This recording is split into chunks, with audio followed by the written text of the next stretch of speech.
last 2 days. Bam, we're live. Oh, for your back? Yeah. And it actually helps. I don't wake up with my back hurting, which is kind of nice. But I'm stiff still. I'm still pretty stiff. For longer than, usually at home by 10 a.m. I'm loose. Now I'm like stiff until like 5 p.m. Maybe that's what it is. Hey, you think Nicky Rod's coming with shirt or no shirt? No shirt in the bathroom. No shirt in the bathroom. Nicky, that's my guess. Jason Khalipa's shirt, maybe even collared. Possibly collared. Definitely in his studio there. Amanda, good morning. Jeez Louise, good morning. Jeffrey Birchfield, good morning. Bruce Swang.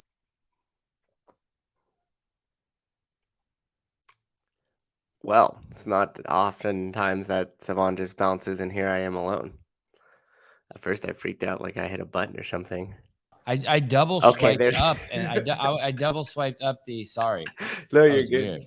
It was weird. Jody Lynn, good morning. Jody Lynn made a comment in the comments saying that she was surprised how nice Jason was, Justin Medeiros was after me tearing into him on one of the shows. But man, when I tear into people like Justin Medeiros, I see it as all backhanded compliments.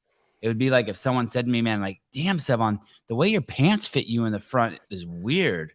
You have something in there? I mean, it's like, yeah, is that a compliment or a put down? Like when I say Justin Medeiros looks like a baboon, like, hey, like he's the champ. Yeah, fuck yeah, I look like a baboon and a fucking gorilla and part Godzilla. It's so interesting that anyone would take it as a I don't think he did. I don't think he did either, but I think she did. I think Miss Lynn probably did. Like they think it's a yeah, it's funny. Maybe it's because I'm just so arrogant. I think if your name comes out of my mouth, you should just be happy. Then someone else in the comments said, "Holy shit, Sevan's narrative is falling apart. The champ is vaccinated." What's your narrative? Well, first I go, God, I hope my narrative's falling apart, but I don't think it is. But God, I hope it is. Jason Khalipa, hi. Good morning. Well, I was wrong about Jason. I thought he'd have a collared shirt. Totally wrong. I don't think he could hear us. There we go. His settings. Hey, Lisa, you guys hear me? Elisa Carr Reddow. Yes. You got all right. Good morning. Good morning. You guys, man. Hey, Sevan, what's up with that background, bro? You're going all professional on us or what? No. I just wanted to. If Nicky Rod's gonna do the bathroom thing, I'm gonna do the fucking kitchen thing. Like fuck this guy. I got rooms too. Dude, look at this guy. You should see how tan I am. Look, I could do that too, Nicky. Boom. Hey, Sevan, I'm not gonna lie, bro. When you are right on top of Nicky Rod on my screen, there is a distinct difference between your physique and his. Put Nicky on top then. Put Nicky on top. Oh man, I gotta turn off this glare. It's too much glare. Nicky, what happened to your phone, dude? Can I guess? You got a bad girlfriend. You had to switch numbers. Oh no! Actually, it got stolen, and yeah, along with all my bag got stolen after practice. I had my phone, my chain, my wallet, my gun in there. It was rough. Yeah. But wow. We got it good. Can I hear more about that story? Where were you training? Fucking Brazil? Yeah. So in Austin, we have some homeless people here and there, and let's be honest. Drug addicts who have chosen to live outside instead of go inside. Go on. Yeah, I mean more than likely, but they had to be watching me because I put my bag on on the back of my truck, and I ran inside back in the gym for a tissue. I must have been like 20 seconds, and boom, it was gone. So for sure they were probably keeping an eye on us. Bro, you got your wallet, your phone, and a gun stolen. And my chain. I had my gold chain. It was fuck. Oh man, I'm sorry to hear that. Is there you can't be slacking out there. You gotta be on your toes. Hey, did you don't sync your phone with in the cloud with your Apple app, something like my shit synced up. I just get a new phone and it looks like my old one. Oh, with a better camera. I have some stuff on the cloud, but I just can't be bothered. I just go. Not my number. You didn't have my number. I texted you. Who the fuck is this? Oh yeah. Well, lose my number. You text me back. Lose my number. Yeah, that was just me being irresponsible. I didn't save it. I think he first popped on my radar through this guy, Mr. Khalipa. So What's up, Jason? How you I doing? thought how appropriate to invite him on. You know, feeling good, man. Ready to rock. Dude, it's good to see you. I've been enjoying, your prep, getting ready for ADCC, and yeah, man, everything's going great. How's the new school? How's it been? How's B team? What's cracking?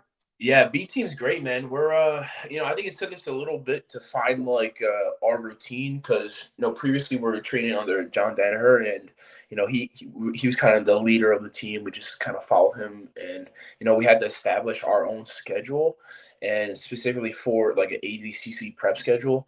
And I think once we kind of had that written in stone, then it made it a little bit easier on us. Nice. ADCC, Abu Dhabi Combat Club. Yes, sir. Rich, cool dude, organizes it, runs it, has his people run it. He's like a prince from Abu Dhabi. Yeah, for sure. Definitely Abu Dhabi royalty is in charge of running it, and man, they do a great job. It used to be just an event for like just kind of like a private event for the royal family, and now it's become this worldwide endeavor, and it's growing the sport, man. And normally it would have taken place in Abu Dhabi, and is this a first in Vegas or no? I think it's the first in Vegas, but not the first outside of Abu Dhabi. Like they've been to Finland before, previously Brazil, and a few other spots as well. When you find out it's in Vegas, are you just stoked? You're like, yes. Yeah, for sure. I'm all about staying home. If I don't have to travel much, that's better for me. So I've been just trying to get caught up as much as I can on. It's really kind of amazing how little there is to watch if you type in ADCC 2022. Yeah, most of this stuff's getting done on Mo's Instagram. It's very like, dude. Here's the thing, Sevan. Like this guy Mo, who's kind of like the. I'd say the orchestra. He's in charge. What's his last name? I want to pull up his IG. What's the dude's last name? Jasmine. Oh, Jasmine. Like the plant? Yeah. JASMY. JASM. I think. Let's have a spelling competition. Each of us will take turns trying to spell Jasmine. I can spell it.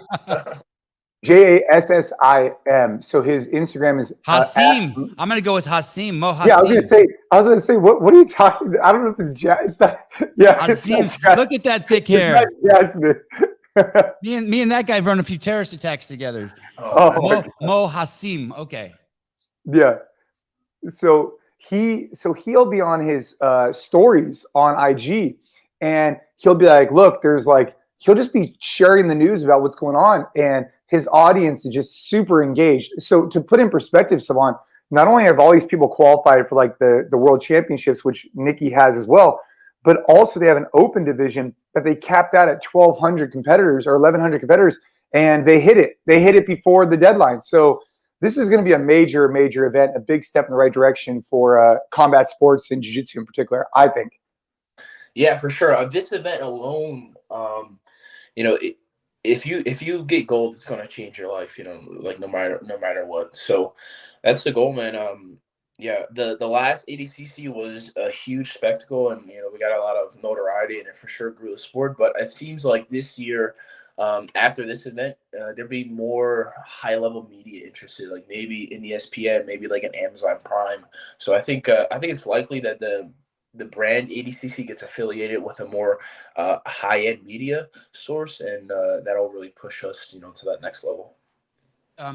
So tell me, you're entering basically two divisions, your weight class and an open division. Is that how it works?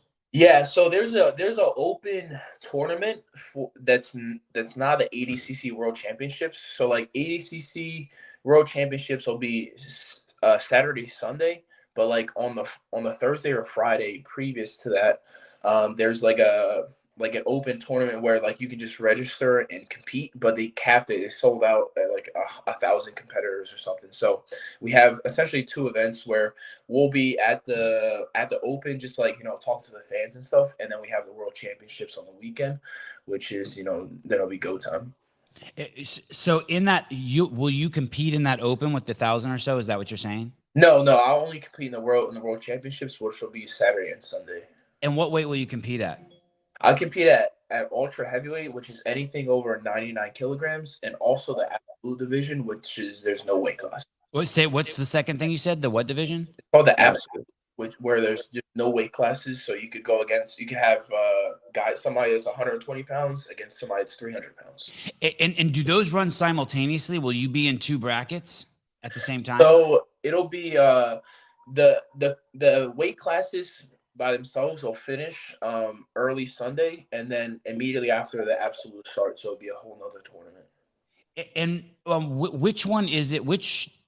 Which is it, in the weight class or the absolute, or both, where you might cross paths with Gordon Ryan? That'll be in my weight class. Oh, he's in your weight class. Yeah, because he jumped up. He went like the year before he was under 99. It was like 205, and now he's like 240 pounds or something like that. Hey, Sevan, maybe for the listeners who aren't as familiar, just because I'm competing on Friday in a jiu-jitsu tournament in Vegas, but for these guys, right, they want to go win. So they had a Friday before. So you're competing on the 16th? No. I'm competing like today is. Okay. I'm competing in a couple days, but my tournament's much different than Nicky Rod's. But to qualify for ADCC, and Nicky, please correct me if I'm wrong. If you're a former podium finisher, you get a natural invite, and ADCC occurs every 2 years. It's like the Olympics of jiu-jitsu. It's what people are training for, but it's specifically no gi, which is getting a lot more steam behind it than gi, primarily because it's a little bit more fan favorite, a little bit more higher pace. And Nicky got his invite because he took second 2 years ago. But then others had to qualify throughout the world. They had trials. And then if you won your trials, only if you won it, you then got invited to ADCC. And then those individuals compete at their weight class. And then based on how you do, if I'm not mistaken, if you win or if Mo invites you, you can be qualified for the absolute. But Gordon Ryan won't do absolute because he has what's called a super fight against another gentleman. It's a little bit complex if you're not familiar with it. What's funny is I watched like 3 hours of shit yesterday, and I didn't understand it until you just put it all together. Now that all makes sense. Everything you're saying makes sense. Oh, well, thank you. And that was how you came on my radar, because there was that movie made about you. And if anyone hasn't seen it, just type in Nicky Rodriguez. It's called Black Belt Slayer, and it shows his ascent to the ADCC from last year, right? That's basically? Yeah, exactly. They pretty much made a documentary of my trials run and then my first experience at ADCC World Championships. And yeah, I mean, the Black Belt Slayer, I feel like a lot of people know me because of that documentary. They kind of give some more perspective into the event and just kind of what it takes to compete in a place like that. When you watch that Nicky Rod from 2 years ago, what are your thoughts about him? It doesn't even feel like me, really, because my game has changed so much. Like I do have a lot of similarities to what I was doing previously, like the wrestling, hand fighting stuff. But I have a much wider variety of attacks, and just in general, like I only had a year and a half of experience during that tournament, so I was very limited on my my ability to attack people in different ways, and now I have a much more diverse game because it's been 4 years. Yeah, I've been training for 4 years now, so I have twice as much time on the mat. And yeah, man, I think it's like, it really is like, it's good to be strong and fast and stuff, but knowledge is power in our sport. The more you know, the more you're going to grow. I saw your most recent post. You show you're on Curtis Blades' back, which is fucking nuts. Yeah, he's a big boy. He makes me look small. Like he's got inches of height and width on me, and man, he's insanely strong. Like I remember being on his back at one point, and he reached over his back and like grabbed my forearm and just kind of yanked me off of him. Definitely different kind of human. Wow. And it seems like anything that goes to the ground in the UFC, no one in the UFC wants to go to the ground with that guy. No, I mean he's a big wrestler. He knows what he's doing. So these guys, what happens when a Curtis Blades?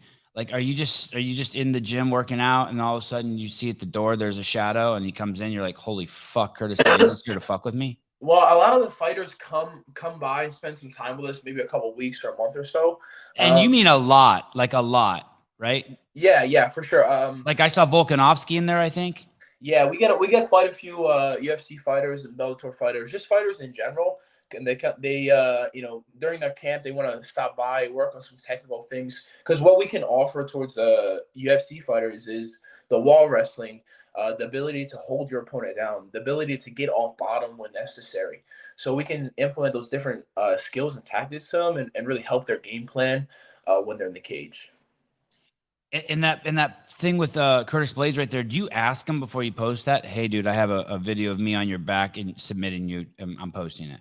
Yeah, like cool or not cool? And he's like, before cool. the training, we'll ask like, are you guys cool getting filmed? Like, if not, no problem. And they're all about it because the social media, like that video got 5 million views, and like that'll give him some followers and some clout as well. So I think the fighters understand that social media is a pretty important game, and it's easy for them to kind of shut off the ego because like I'm a specialist in my sport. We're not in the cage, we're not fighting. If he's throwing punches at me, it's going to be a different game. And the way he carries you around, like you're not even on there. I mean, you do submit him, but he might as well just be wearing a shirt. Yeah, no, he's I'm like a featherweight to this guy. Hey, yeah. Nicky, have you ever heard of a guy, Alan Galani? He's out of One Championship. He fights out of Hong Kong. I think, yeah, the name sounds familiar. Dude, this guy's massive. He came to our gym, and I rolled jiu-jitsu with him. And it was an experience. Sevan, if you want to look him up, it's Alain is the first name. Last name is Ngalani. And so this guy comes in and he's traveling from out of town. And boy, oh boy, he's also an MMA fighter. To your point, Nicky, like, it's not like we're striking together. It's a totally different game. But yeah, when you have one of those big boys on your back, it's a whole different game. So anyways, they're high level athletes, man. It's a different level of like effort that they put out. Oh, dude, aggressive. Oh, there he is. Yeah. Hey, so when that dude shows up at your gym to just roll, does immediately the instructor go, Jason, he's yours? And you're like, well, fuck. So this guy, he was in town. And so we ended up doing a podcast and just getting to know each other better. And then we ended up going over to Kyle Terra's location to go roll. And what's funny about him, so this guy's super sweet, super nice guy, but obviously a killer in the cage, right? Been fighting since he was 6. And so can we see more pictures of him while Jason's talking? Thanks. Sorry, go ahead, Jason. And so we get to the mats, and so at this point I already got to know him for a couple hours, so I feel more comfortable with him, right? But we get to the mats, and I put on my gi because I'm competing in a couple of days, so I wanted to get in some rolls. He goes, oh, okay, I'll roll with you. And so we kind of give the little whatever. I was like, hey man, this first one, like we literally just got there. Let's just take it easy. Let's just flow roll, like nice and smooth and warm up, right? You say that to him. You say that. Yeah. And so he like kind of gives me the nod. 30 seconds later, this guy is I could watch the way he just ramped it up. Like he didn't intentionally do it. He just got in the zone, and man, it went from 0 to 100 real quick. And it's just interesting with that mindset, right? Where he's been fighting either through karate, kickboxing, MMA, jiu-jitsu, judo since he was 6, and he has one speed. And that speed came out when we got on the mat. There was no flow roll going on.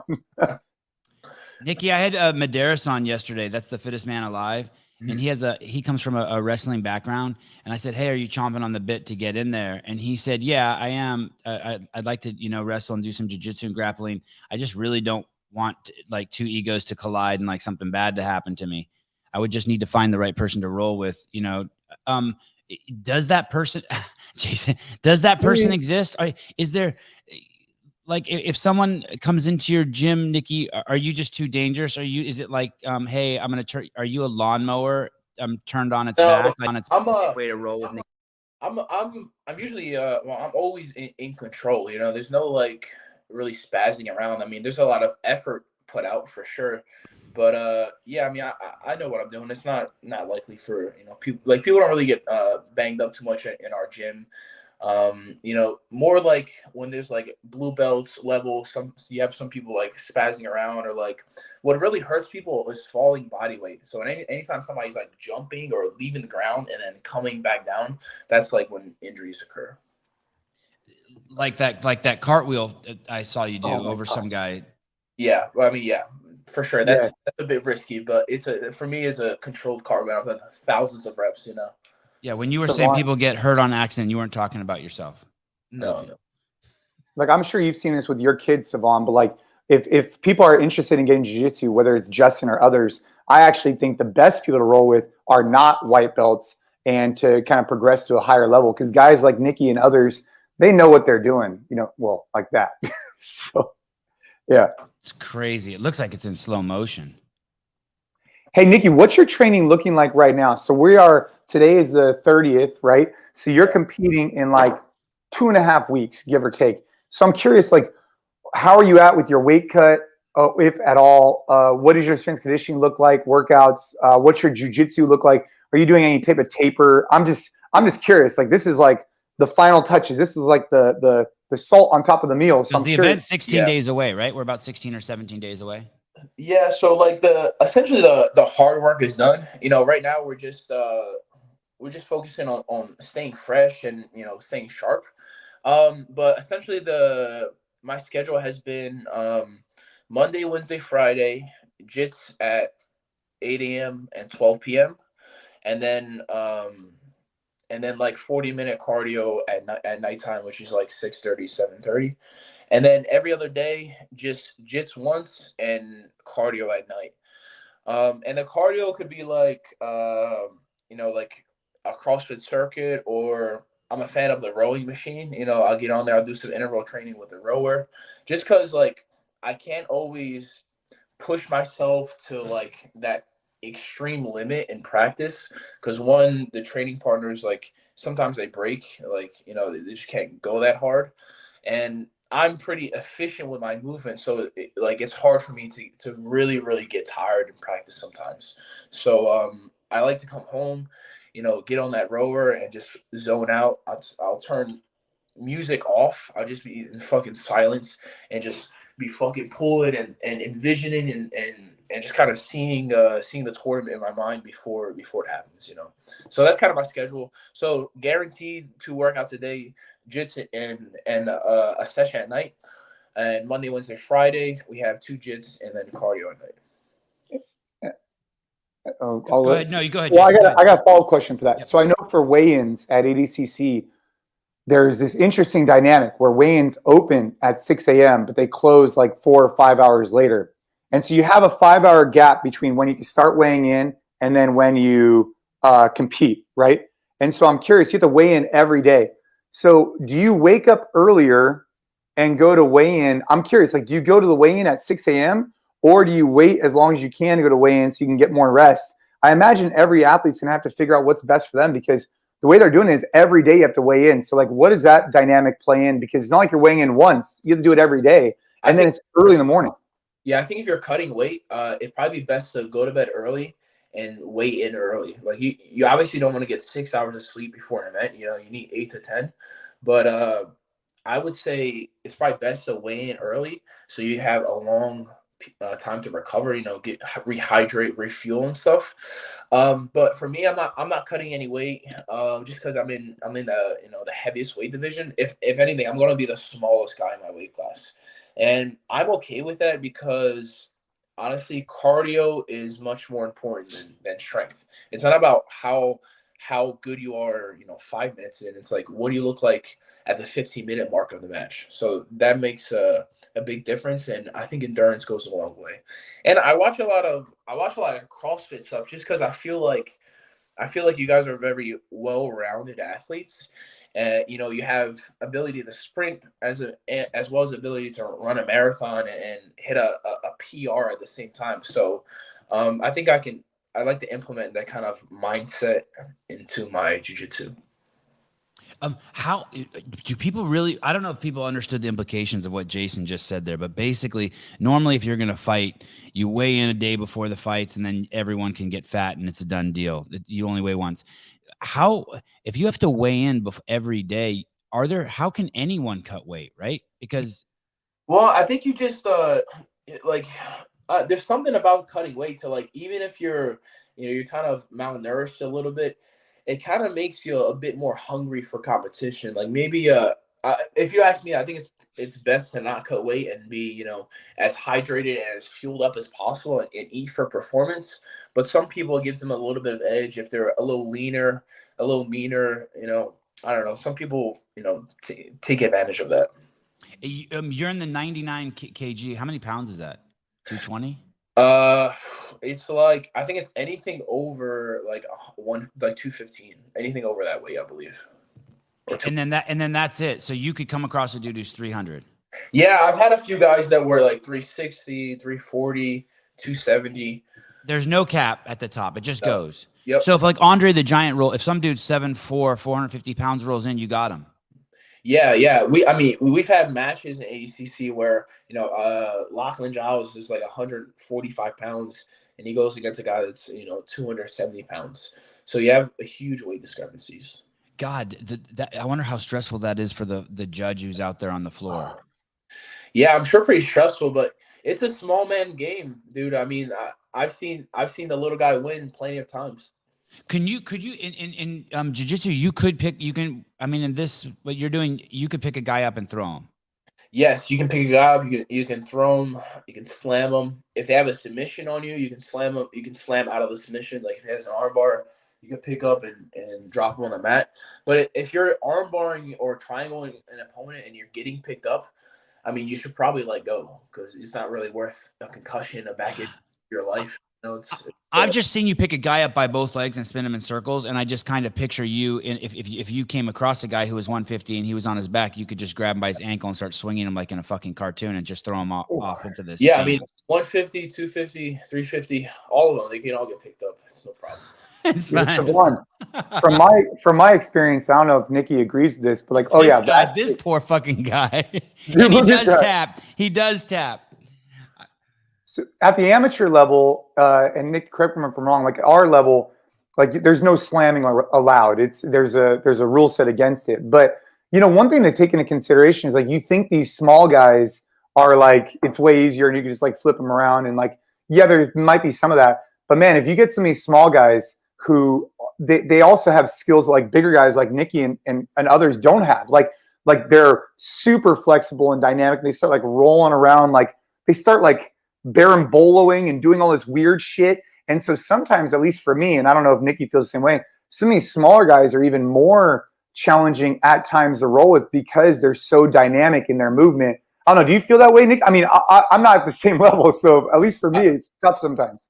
I would say for sure the smaller guys are more difficult to deal with because the bigger you are, the more inclined you are to use your strength as an advantage. So like when I go against a bigger guy, I'm like, oh, he's just going to try to use his muscle and I'm going to outmaneuver him. And that's what the little guys have. Like they don't have the ability to outmuscle you, so they're going to use technique.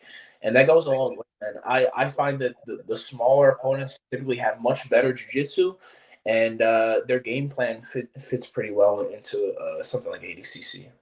Your brother's going too, huh? Jacob's going. Yeah, J-Rod won the trials a few months back, and he too had a similar ascend where he was training for a year and a half, and he won the trials 7 out of 7 submissions, and now he's in the world championships. Are you stressed out at all that he's there? Does it make it more fun for you? More stressful? Is it? I think it just makes it more fun. We've been competing, alongside each other since I can remember. I started wrestling at, 12, 13. Jay started at 6 or 7. So wow. Yeah. I mean, we've been wrestling alongside each other, and now we're just kind of in a different sport, but same attitude, same mindset. In this interview that Gordon Ryan did, they asked him if he thinks he's going to meet up with you. He said it's definitely a possibility. He said you guys will be on other sides of the bracket, and if you guys meet up, it would be, I think he said in the finals. He said that you were the most physical guy he's ever gone against. I mean, aren't all the guys? I didn't understand, since I don't do jiu-jitsu, I don't understand that. But aren't all you guys fucking physical? What does that mean? Everybody's pretty physical, but I think it's a different level of effort that I bring forth. Like a lot of these, a lot of the Brazilians are more lax, right? They like to take breaks during their matches. They like to rest when they can, and I'm all about pressure. I like people to feel that I'm there every second, And when you're in a match with me, I want you to go home, and I want you to be sore and realize, what you just went through. So, yeah, I don't like to give people breaks, and if I can break you in a match, whether that's physically or mentally, I'll take advantage of that. Yeah, the game seems to be changing. At least that's my perspective on it. The game seems to be changing into more like what you're talking about, Nicky, versus the old school Brazilian, especially in no gi compared to gi. It just seems like the athletes are changing too. Yeah, I think the Americanized like wrestling of it is bringing that more aggressive attitude, that aggressive style towards jiu-jitsu. I think now the next rise of jiu-jitsu athletes is going to be the kids that are in middle school, high school wrestling with no longer have the goal of going to college to wrestle. They're like, oh, okay, I'm going to wrestle to get good for jiu-jitsu. I think that kind of attitude will help grow the sport and really help it become more entertaining. Because if you have two athletes that really want to win in there and aren't about taking breaks and really want to push the pace, that's gonna kind of give us that X factor as a sport. He also said that he said two things that might be a little contradictory here. Gordon said that he's completely different than the last time you guys have rolled together, but he also said that no one knows him better than you either. I think no one knows him better than me. I think that's pretty fair to say. I mean, with the exception of like probably Nicky Ryan and John Danaher. I mean, I've rolled with the guy, trained with him essentially every day for 3.5 years. So I know what he does. I mean, he knows what I do. And yeah, Gordon has the ability to change and to evolve, as does every athlete. He has John Danaher, coaching him. So, John's an innovator, by himself. So I'm sure he's got a bunch of different things that he's going to do. I watched his matches. He had a match with Khalipa recently and looked good, man. I mean, he's he's a phenomenal competitor, and ain't nothing in this sport. You really have to go out there and you have to compete against the best in order to be the best. And you got to be him if you want that number one spot. Hey, Nicky, and go. Any chance you guys come back underneath any chance that B team comes back with New Wave in the future? So, basically you guys go back to Danaher at all? Yeah, I mean, I have no idea. I mean, it's hard to say no to training a guy like John Danaher. I mean, like, Gordon's great, but John is the one that has like molded our careers, like brought us together, gave us this knowledge and single-handedly elevated the sport because he's implemented things like leg locks and taught us, the correct way to do different passes and stuff. I mean, the amount of knowledge that I have gained and my team has gained from him is, it's impossible to replicate. Why do you ask that, Jason? Have you heard something? No, I'm just intense question. Well, I'm just curious because, you have these guys that are training out in Puerto Rico. COVID happens, a bunch of, COVID was just like this time in the world where a lot of things went down. I mean, including in the CrossFit space that just were like, fuck, like you look back and like, damn, like, but it just, there was a lot going on in general and emotions were high and whatnot. And so you see these two teams split off where you have, Nicky and actually Gordon Ryan's brother and others kind of go off and start this, team called B Team in Austin. Then you have Gordon and John Danaher come back to Austin and actually start a different school. It's like, wait, hang on. So you guys left this place and there was like some beef or whatever. Then you guys end up in the exact same city, opening up two different schools. Like, there's got to be a way for you guys to kind of come back together again because it's probably going to be good for overall jiu-jitsu and probably good for all the athletes too. Like, it's good for Gordon to be rolling with Nicky. And it's good for Nicky to be rolling with Gordon. I would imagine. I think the competitive, them being in two separate teams is good for it too. I mean, even Gordon said, "Hey, it's what everyone wants to see." I guess, you know what I mean? Yeah, it causes some kind of like some rivalry, which is probably good. He was extremely respectful, by the way. There was no venom in his voice when he talked about you. He kind of, I mean, I don't know the guy. I don't know if he always talks like a robot, but he just like spoke like a robot. You know what I mean? Yeah, no, he's the same. He's pretty consistent for who he is. But yeah, man, he's got a good game. I don't know, man. I never like to say never because I don't know what the future holds. But who knows, man? Things change from day to day. So, but right now, we're just as a team, we're just focused on ourselves and focused on ADCC, man. And we get some gold medals as a B team. I mean, it's going to elevate our lifestyle tremendously. Dude, the reputation you're building from all the UFC fighters. I mean, obviously something crazy is going on there. It's just a parade of the greatest fighters who've ever lived now. I feel like, the fact that you guys had Volkanovski in there before is nuts. And in Curtis Blades, it is truly nuts. Yeah, I mean, if you watch Volk's last fight too, I mean, he against Ortega, or not his last fight, but the fight he had against Ortega, he had some really, really fundamentally sound submission escapes. And it's like he was in there working with Craig Jones. Craig hooked him up, showed him exactly what to do in those tricky situations, and he pulls it out, man, and ends up dominating the fight. So, I think he said, I don't know if it was when I interviewed him or someone interviewed him, but he said when he was at B team, they said, "Get on, we're going to put you in a rear naked choke and in the worst position over and over and over, and you're going to have to get out of it." I think he gave you guys credit for getting out of that. Yeah, well, that's good, man. I mean, honestly, what we could do for the UFC fighters is, the wall wrestling, and then we could just make them so sound on the ground to where if you get on top of the guy, you're going to drown him. And then if you're on bottom, you're getting choked, we can get you out every single time. So that's the kind of advantage we could give towards the fighters. That's awesome. The Green Thumb show you were on, was that with those guys interviewing you? Is that Cypress Hill and Be Real? That is Cypress Hill? Yeah, so a few of the guys from Cypress Hill, and then Be Real was supposed to be on there as well, but he was like he was on tour with Slipknot at the time, so I didn't get a chance to meet him. But he's got an awesome crew, man. Really nice environment, I would say. I can't even believe Cypress Hill is still alive. That's who I used to listen to when I was a fucking What kid. a throwback, man. I can't believe it. And Slipknot too. I haven't heard that name in forever. It's a massive YouTube account. It's a massive podcast. Yeah. I was pretty happy they had me on there.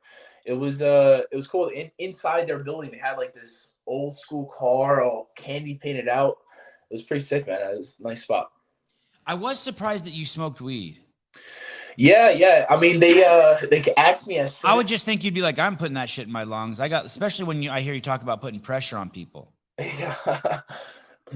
Yeah, I don't mind it. I think a little marijuana is not bad. It's probably better than alcohol. And when you say a little, like, so you wouldn't sit down and just smoke. You don't smoke a whole joint. You don't get to a point where you're coughing or like, oh fuck, I burned my lungs. Dude, if I'm being honest, I usually smoke before training. That's like my right, and that's it. Yeah, usually, I work out a few times a day, but if I am gonna smoke it, I'm gonna do it probably before training. For me, it makes it a bit more fun. And I used to have this problem where like I would try too hard. Like it would set me back. Like my level of effort would be. I've seen that happen to Jason in a stadium before. Oh boy. In front of 15,000 people. Sorry, Nicky, I couldn't resist. No, it's all good. All good. For me, it's about like Jitsu is about being cognitively clear and then also pacing yourself. Competing in a pace that you can keep for an extended period of time.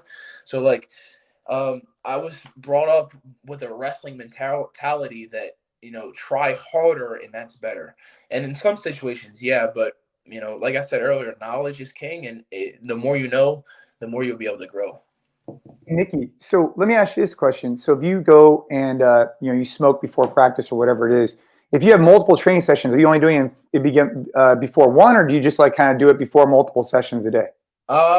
Yeah, I probably do it before multiple sessions, but not all the time. I mean, like, I don't know. It just makes it more fun. Like if I'm like groggy, like some people do caffeine, some people take pre-workout and shit like that. I mean, I drink some water, some Gatorade, and a couple hits from the day, and I'm usually good to go for a long time. I would freak out if I couldn't drink coffee before a podcast. Oh. Almost 600 podcasts in. If I didn't drink coffee, I'd fucking freak. If I do coffee, I feel you on that. if I do coffee, it's usually after training because I have like a crash after training. So coffee will pick me back up, and I'm kind of level for the second workout. Dude, I like the coffee and the cold plunge. But the reason why I ask is because as you're getting prepared for ADCC, I'm just curious. Like, dude, you're gonna go smoke before your tournament at ADCC? Like, because if you're practicing that way, like typically, like people always talk about, like, oh, this is my game day nutrition. It's like, well, dude, if your game day nutrition is peanut butter and honey, well, then why weren't you training that ahead of time to see how your stomach reacted to it? And I'm curious, like, if you're training that way leading up to it, why wouldn't you do that when you're there too? You know? Yeah. Does it smell like weed at ADCC? Like in the hall? I'm serious. I'll smell like weed at ADCC for sure. Yeah, I mean the culture, it's a smoking culture, I would say. For sure. I didn't do it before Jits. I was like completely against it, and then I tried it and trained one time, and I was like, oh, I think I like this. And yeah, so like last ADCC for sure, I smoked a J before the tournament started. And no way. Yeah, so like most people, I guess when they smoke, they're like pretty calm and they just want to chill. I smoke, I want to fight. So that's just what I'm accustomed to, and it's just been kind of part of my lifestyle. No way. There are those dudes. I'm sure Jason knows it too. You have to know it at B team. But when I'm taking my kids to jiu-jitsu, there's always those guys that walk by and they just smell like they smell like a grow room. Oh yeah. It's like, oh, especially with the gi on, man. Because if you have a gi in a car, it's gonna smell like weed for sure. The real question is, I saw some of the questions coming in on the comment section, but the real question is, when's Sevan getting into some jiu-jitsu? I mean, this guy, you talk about it like you love it. We got to get you on the mat, Sevan. Oh my goodness. I'm so afraid that I'm gonna tweak my back out there and I'm never gonna be okay again. Bro, you're gonna be good, man. You just got to find the right training partner, someone who's really good. And is that true, Nicky? I can do it without. I mean, I do CrossFit. You think I can do it without getting hurt? I see a little content coming up. Maybe we would take him through a little roll, Jason. Me and Sevan will come out there and roll a little bit with.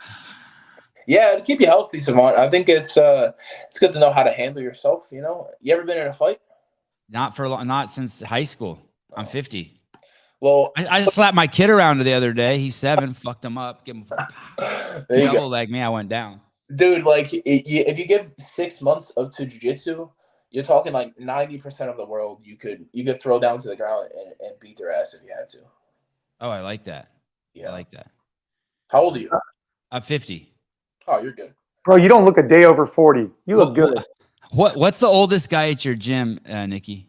I mean, we have a pretty competitive gym, and it's mainly people that want to do jits professionally. So probably like Tim Kennedy looks like he's 64. Does he come in there? Tim Kennedy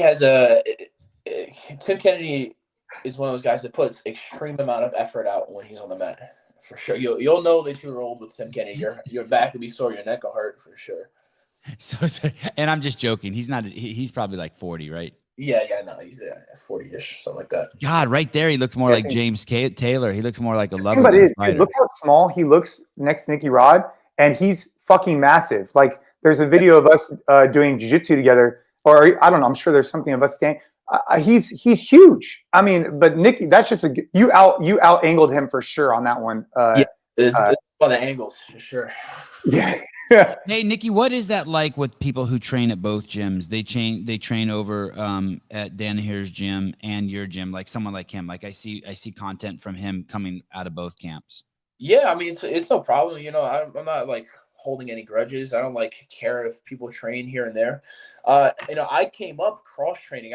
When I first started jits, I was training at multiple different gyms, throughout the week. So I think you got to go where the tough roles are.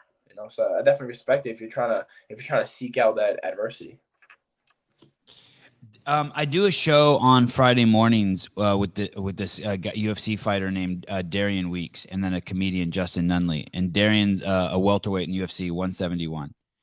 And he told me before fights he does 3 weeks of edging. Do you know what edging is? Is that like not coming? Yeah, 3 weeks of edging. That sounds kind of gay. That's what they call it. That's discipline. Why that's discipline? That sounds like how you're gonna get prostate cancer. You're not. Wow. You're holding back. Wow. That doesn't sound safe. Wow. Hey, And I just saw another study that if you go 7 days without ejaculating, on your 8th day, you have a testosterone spike, but that it drops down the next day. I have a theory to this, right? Because there's plenty of people that like to edge or get to where they're gonna come and then don't. People think that oh, you have to save it. I think if you keep your balls empty, your body be like, fuck, we gotta keep producing test. Right. I think if you're just busting all day long, you're gonna wake up, your body's gonna be like, oh fuck, we don't have any. We have to keep making more. So you go from 1 a days to 3 a days. Exactly, 3 days. Yes. I've never heard it referred to as edging. Yeah. Totally. Not much off. Do you know what your record is? My record? Yeah. Did you ever try to set a record as a kid? Most ejaculations in a day? Fuck, probably 5, 6, 7. I think I could go unlimited if I had the time. It starts to hurt. A little bit. It's weird. Okay. You probably need proper lubrication.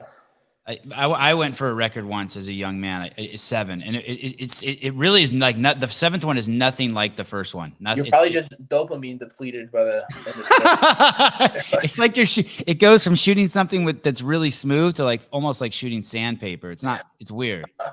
It's weird. It's just the soldiers and not the just the swimmers without the lube. It's weird. I see. Anyway. Oh my God. I had to ask. Do you still have the same girlfriend of 12 years? Yeah, we're engaged now. You're engaged. Congratulations. Beast. Oh, thank you very much. And you're 25. 26. Yep. Is there an end? Is there an end for you? Are you okay, at 36, I'm going to be doing this? Do you see? Yeah, I think at 36, I'll probably be peaking. It seems like heavyweights hit their prime a bit later.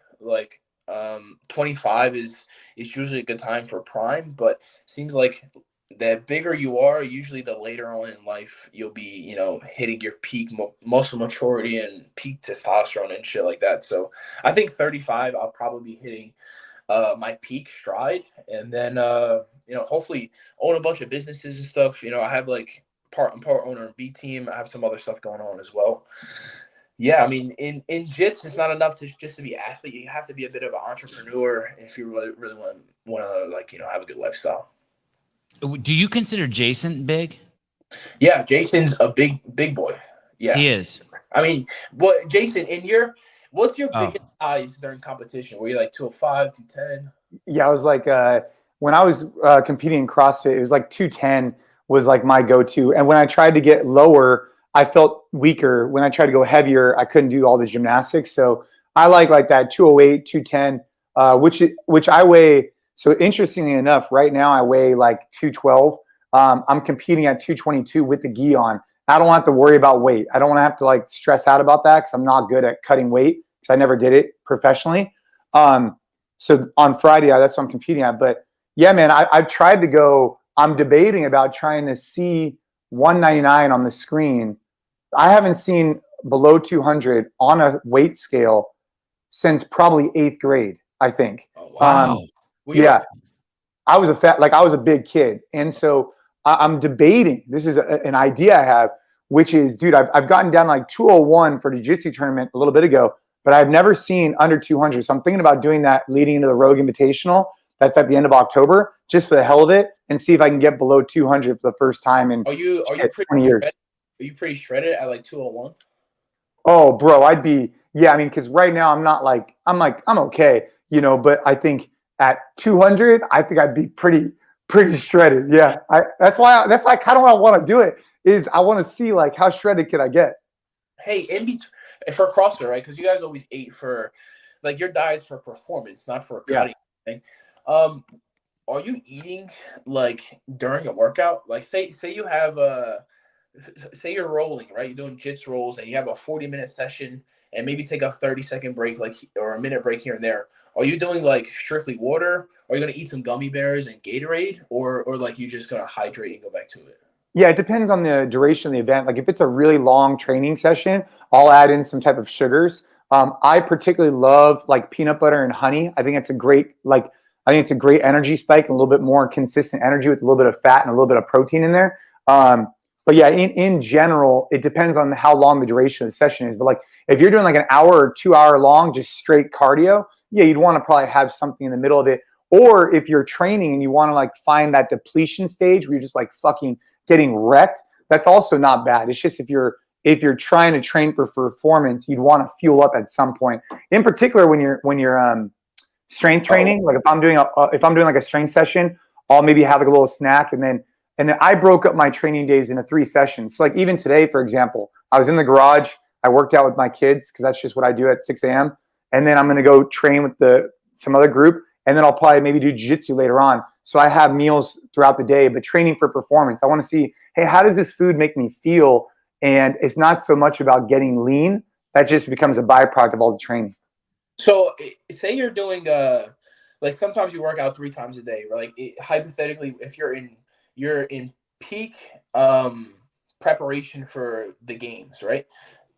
If you're training 3 times a day, how long are the sessions and how intense is each session? Yeah, so typically this is in my opinion what I think works really well, which is you wake up in the morning, you do some type of like fasted like longer duration cardio. Like let's just call it like 30-40 minutes on the spin bike, 30-40 minutes on the assault bike, running, whatever, like kind of like just long slow distance cardio. And then midday I would typically do like a 2-hour CrossFit session. That would be like couplets, triplets, heavy lifting, stuff like that in the middle of the day where I'm like awake, I feel good, I've already had something to eat. I don't like lifting heavy in the mornings. I need my body to start feeling primed and ready. I find that when I lift it in the mornings, it just wouldn't help me perform well. So in the morning, more longer cardio, because that's pretty easy to do right out of bed, like I did this morning. Then later on in the day, get into some like traditional CrossFit, right? That would be like, a 20-minute session, chill for a minute, get in a heavy lifting session, chill for a minute, hit in maybe like a 7-minute, and hit different time domains where you're hitting anaerobic, aerobic, 5-minute burst to maybe 20-minute burst in the middle of the day. And then in the evening, that's where I would go for stamina building. So evening stamina building sessions were traditionally EMOMs. And what I like about them is, let's just take I wanted to build up my lat stamina, right? I would do an EMOM of 10 strict pull-ups every minute on the minute for 10 minutes. Or I wanted to build up my shoulder stamina. I would do 10 strict push-ups, handstand push-ups every minute on the minute for 10 minutes. Or I would get in 500 air squats to develop my leg stamina. So it would go like morning cardio, afternoon was like my real session, and then evening was just my ability to develop some type of stamina in some gymnastics movement that maybe I was struggling with. Oh, wow. And when's the last time you did something like that, Jason? In years? You ever done? When's the last time you did a 3 a day? So it's tough to say. Like right now, my current training protocol, like right this minute, is I do jiu-jitsu every day. And I also take our class pretty much every day. So now, so 2 a day and for dude, sure now. Jits, like it beats me up, especially right now, man. I'm going hard with guys, getting ready for this competition on Friday. But then starting September 5th, like on Monday or whatever, I'm going to be all in getting ready for the Rogue Invitational. Not even because like I'm like competing in the pro division. I'm competing in the Legends division, which will be fun. It's more so just like I heard you took it really serious last year. I heard, dude, of all the people there, you were fucking like the most serious. You were like, "Fuck, we're winning this." Dude, so I took it really seriously the first year. For awesome. Sure. I love you. It just gives me something to train for, right? So I'm gonna be putting in the work. So I'll probably be doing like 2 a days. I also want to see like, Nicky brought up a good point. Like I'm 36, right? I started doing CrossFit when I was like 20 or 20, yeah. And I thought that I was peaking. I actually think I got like man strength now, or whatever you want to call it, old man strength. And I want to see like what I'm capable of, So I'm going to pivot my goals from jiu-jitsu right now to pivoting to seeing what I could clean and jerk, seeing what I could snatch, seeing if I could get some numbers, and maybe even do the open. I don't know. I want to have something to kind of drive me right now. I'm feeling inspired and ready to rock. When I saw you in San Jose at that tournament 6 months ago, how much did you weigh? Because you looked lean as fuck there. At that one, I not that much different than what I weigh right now. Okay. Yeah. But when you saw me though, I came off 40 days of eating just meat and some fruit. And so I was pretty jacked at that one. Yeah, you looked fucking nuts. How was your performance on meat and fruit? Mental clarity was really good. Performance probably suffered a little bit. But because I had the carbohydrates from the fruit, it wasn't as bad. It just what I needed my body to eventually learn how to do is use fat as a fuel. And so I do think there's some benefits for athletes to get into a state of ketosis, like look for like a ketogenic diet and try it for a while. In the beginning, you're going to feel like shit. And then afterwards, you're going to start being able to transfer and utilize these fats as fuel, which I think actually could benefit. So I was also wearing a continuous glucose monitor. I was doing like a whole bunch of analysis. It just wasn't sustainable for my lifestyle. Like I'd be going out to eat with my family and I'd be that guy who's like, hey, I'll just take a steak. And like, I don't know. It's like, you know, it's like a birthday and you're not having a muffin. It's like, shit, that's not something I want to do. Nicky, have you ever thought about having a harem? Would your wife consider a harem? A harem? What is a harem? Like just where you have a bunch of girls, like they all get along and they all hang out at the house together. I think the Mormons call it polygamy, but if you're Abu Dhabi guy, you call it a harem. That sounds like winning. Sounds like a championship lifestyle right there. Harem. In former times, I don't know why it has to be in former times. I used to have a harem. The separate part of a Muslim household. I wasn't Muslim. I don't know why it has to be Muslim. Reserves for wives, concubines, and female servants. So, Sevan, you had multiple ladies at one time? Yeah, that whole harem in college. Hey, just for the record, fucking harem of girls. I'm looking at these comments. Just for the record, I have not committed to competing in any Masters competition. I'm just doing the Rogue Invitational. And yes, that's Jason versus funny. Rich, 2024. Hey, this is my favorite. Jeez Louise. This one's funny. Jason's taking it all seriously, and everyone else is having fun. He's still going to get beat by Rich. That's pretty good. That's pretty funny. I like that. But no, you spent Jason. You've spent some time with guys like Rich Froning, right?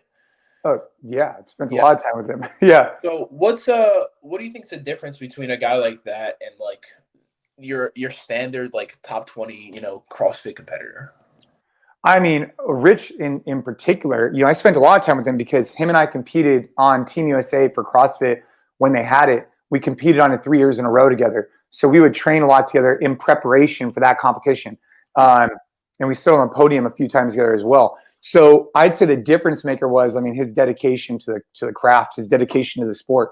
What I'd say is twofold. Number one is showing up on game day, which I'm sure you've seen. There's plenty of guys that go in on the mats and they can't perform.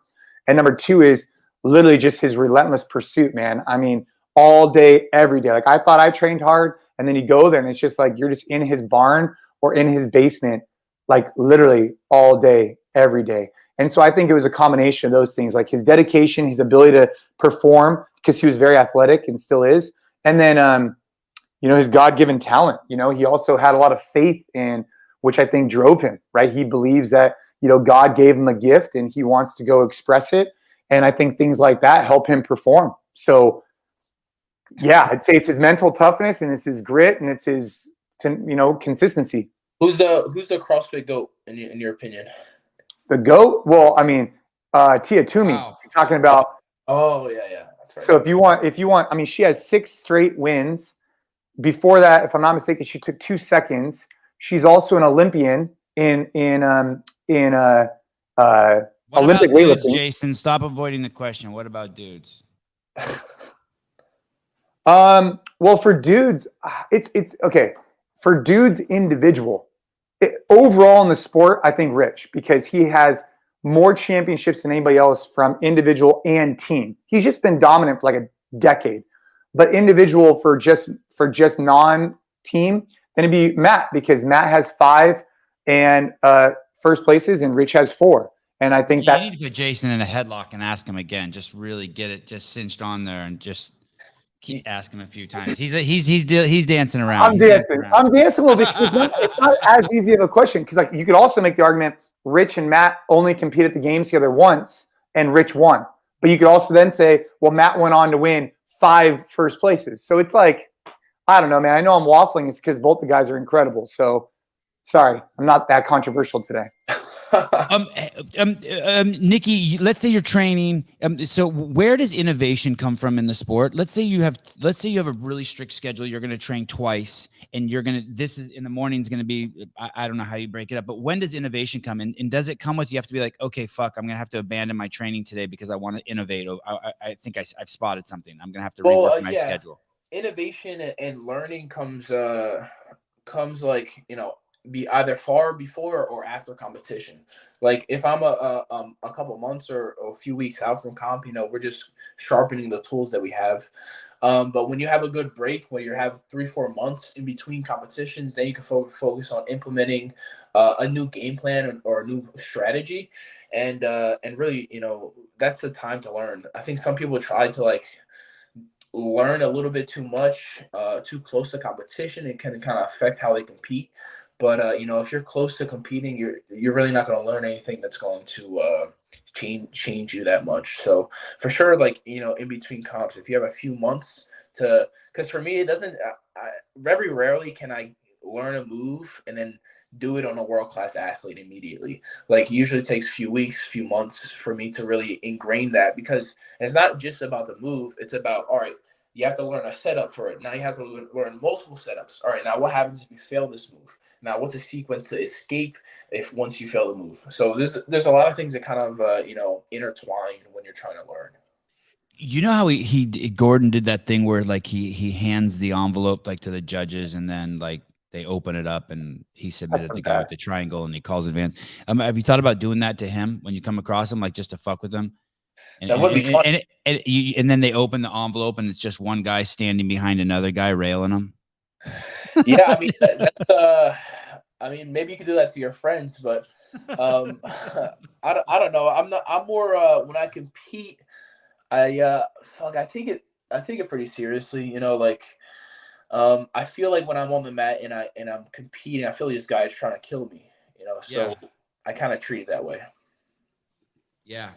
I remember I remember asking you if in the last time you were on, if you take it easy on people, like you start to submit them and you feel like it's going to be something bad's going to happen, you stop and you're like, no, it's tear the limbs off. Yeah. The thing is, man, like if you're in a submission, like say, somebody's got you in a submission competition, they're going to try to break you. Like very rarely is the guy going to get an armbar and like wait for you to tap. Like usually he's going to try to break your arm. So you can't be nice to your opponents. They know what they're signing up for. And as bad as it sounds, some guys will take a break and they won't even tap. So you can break somebody's arm and they don't tap and they're still in the fight. So you really can't have sympathy. There's no mercy for the enemy when you're competing. Will your mom and dad go to ADCC? Yes. Yeah, they'll be there for sure. Wow. Hey, Nicky, what did you think about Gordon's so with Penna? Like, was it just me, or was that like the weirdest fight of all time, given everything that was going on? I know there was a lot of emotions and but like, was it just weird? Because he actually seemed like he was doing pretty good. It seemed like, I thought it was I know Gordon said he wasn't ramping it up yet, but I thought it was like, it seemed to me like it was a pretty good match. And then all of a sudden it just like ended. I mean, was it just weird to you too? Yeah, it's an endurance game, man. And like the more there's a bit of a psychological thing that goes on, like if you feel your opponent like kind of gaining momentum, it takes like some momentum away from your mentality. So like the guy didn't tap because he got a submission. He quit because he got exhausted. Like he was tired. He felt like he couldn't gain an edge, and Penna quit. I mean, and if I had to guess, actually somebody asked me what I think was going to happen in the match, and I said pretty much what happened. I was like, I think Gordon's going to get on top of this guy and wear him out until he mentally breaks. I don't think Gordon was. I think he got a phone call. He got to swipe. He'll swipe up and be back. He got a text. All right, boom, we're good. All right, sorry, we're good. Yeah. All right. Yeah. So Gordon, I think his goal was to just make him quit, because I think he can sub Penna. Maybe he can pull to a leg. He can kind of get inside him if he wanted to. But I think it's almost a better win. Like it makes Penna look worse that he tapped because he mentally broke, as opposed to a real submission. Like that's worse. Like you just quit and there was no physical threat. There's no physical harm going on. You're just on bottom and you're giving up. I think that's probably the best way you could ever win. Like if you just make an opponent, like imagine you're at the CrossFit Games and you're a few steps ahead of this guy that's behind you, and he sees you just killing it, and he's like, yeah, I'm done. Like I can't compete with this guy. Like that's pretty fucking impressive, Yeah. Yeah. I had one moment like that at one event one time. But anyways. Hey, how about when Robbie Lawler and Nick Diaz were fighting, and you saw that in their last fight? I'd never seen that in the UFC fight. Nick Diaz was just like, "I'm good," and no one judged him for it. But do you remember that? He's kind of dropped. He's like, and Robbie Lawler's like, and then they just called the fight. Bro, taking punches to the brain is a different thing, man. Like you're endangering your life out there. I think if your body knows like I shouldn't be in there taking, banging with these dudes, I think then you shouldn't be in there. Like a fight is not something you should take like on like 60%. Like you kind of have a little bit of a camp. You have to be all in if you're gonna hop in the cage. Is there are you interested in dabbling in that at all, or it sounds like you're more like ready to be a businessman in 10 years than a fucking geriatric Yeah, I'd much patient? rather coach. I think it's there's so kids. much. Are you gonna have kids? Kids, yeah. Oh yeah, I'm gonna have probably one in every weight class. I love it. Good. That's a fucking brilliant idea. That's the best answer I've ever heard. Need world champions. Can't let this bloodline go to waste. Yes. Yeah. So coaching for you, I mean, Yeah, I think that'd be more fun for me. I don't have to take any punches, and I have the best grappling style for fighting. I have takedowns. I have submission game. If you look in the MMA world, the best submission artists can't wrestle, and the best wrestlers can't do jiu-jitsu. The best medium of the both is a guy like Khabib, where he has decent jiu-jitsu and phenomenal wrestling and great ability to control an opponent on the ground and against the cage. So I think I'd have much more fun in life producing and developing fighters to where they have striking already, and I can give them a solid game plan on the ground to keep them out of danger and help them dominate. how often do you strike? Do you ever hit bags or mitts? I mean, I've struck a little bit, just like playing around, but I can't fathom MMA, mixed martial arts fighting, because like I'm focused on jiu-jitsu. I'm trying to learn as much as possible about one sport, and then to even think about fighting, there's just so much other things you need to learn. It's like I can't even understand the amount of time it would take for me to think that I'm ready and prepared to hop in a cage. It would take years. So I'm really not interested in that, but I like the idea of developing fighters. Hey, Nicky, I got to ask you this question. What do you think is the future of jiu-jitsu in terms of the duration and the type of match? Because, dude, when you go with these non-ending matches, dude, it's like, come on. Yeah. And when you go for like an hour, dude, that's a long time too. Like at some point, it's all about the spectators. It's all about how many people can we get to come and engage with this event. So ADCC is 15 minutes. Then the finals are 40 minutes. Do you think that's the optimal duration, or what do you think is the optimal duration for the growth of the sport? So you'd be in there in the finals, Jason. He'll be in there for if it's like him and Gordon. They would be. It's like go, and then it's 40 minutes of them in a circle. It's 20-minute regular time. If there's no points, you have two 10-minute overtimes, so 40-minute final. Wow. Yeah. So that's a long ass time, right, Sevan? Like, crazy. And standing for 40 minutes a bitch. Dude, and what people don't realize about jiu-jitsu, which I think hopefully athletes are waking up to, and I think about this all the time working with athletes here in jiu-jitsu, is it's an endurance event. Like, dude, not only are you going one time for 15 minutes, you're then resting, recovering, and going again in the same day, sometimes 2, maybe even 3 times in that day. So, I mean, there's a lot. It's like the CrossFit Games. It's like an event. Anyway. It's hard because, like, if you look at wrestling, right? Wrestling has one set rules, one specific amount of time that you're going to compete for. So I think it makes it much harder to prepare for an event, like similar to CrossFit, where you don't know exactly how long you're going to be out there for. So it makes it tough. I do think if there was a standard time, like, all right, 10-minute matches, 15-minute matches, I think if there was a standard time that was throughout the event and through to the final, I think it'd make it much better for the spectators, because now you have 5-6 weight classes, all 40-minute matches. It's like, are you going to sit there for 6 hours watching matches? I don't think that's really good for the audience. I saw that one of the rules at ADCC, if I heard it right, was that there's you can't score points in the first 5 minutes, and the reason for that is so that people will take more risks. Yeah, I mean, this is all like, it's all just they developed this rule set like through perspective. Like years ago, they were like, "Oh, we think this will be fun," and they kind of implemented it. But I think they need to have athletes develop a rule set. If I had to pick my own rule set, I'd say ADCC rules, points active the whole time, 15-minute match. If there's no points, judge's decision, and if there are points, well, whoever has the most points wins. I think taking the points away from the first 5 minutes, it kind of does like it makes it. I think the idea behind it was good, where they were like, oh, like these people will be more inclined to chase the submission. But what really happens is nobody tries anything till the last 5 minutes because they're like, oh, I can't score. I might as well just fucking cruise. Right. It backfires on them. Yeah, I might as well just cruise until points are active. So it makes it a bit tough on some people, and that's what I was saying earlier. Like some of these guys are accustomed to being relaxed and taking breaks when they can, and then when I go in there, I try to kill them from the second it starts to the second it ends. So it's a big discrepancy in effort, and that's why I got to where I got pretty quick. I did like I don't know who it was, but I saw you do a match one time and it was 15 minutes long. And it was 3 rounds, but they didn't let you take a break between rounds, and they just yelled out who was winning. I thought that was fucking kind of cool. Oh yeah. That's I think that was Flow Grappling's Who's Number One.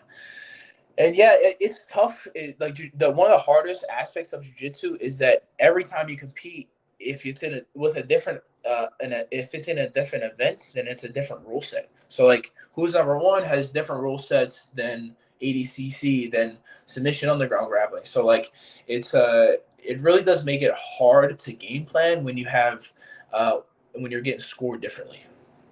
Will there be a documentary made about your progress this year? Will there be a camera crew following you from when you touch ground in Vegas to the end? I think so. I think Flow Grappling is going to have some guys with us, but I'm not entirely sure. They did drop a Black Belt Slayer 2, which is about my little brother. That's on YouTube as well.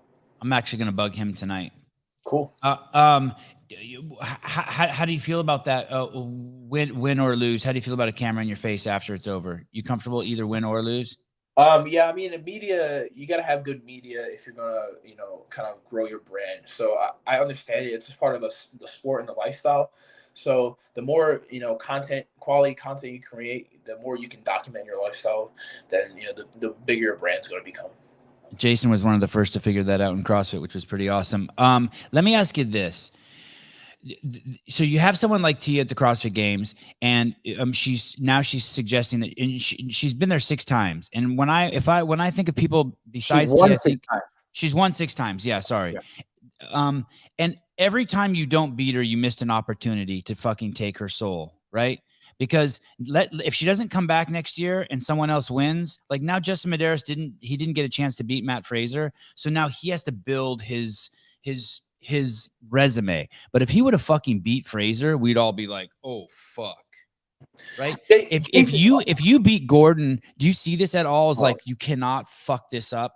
Like you have to take this and then take all his fucking because you get all his shit. You know what I mean? When you beat him, like all of us are like, well, it's done. Nicky's the best ever.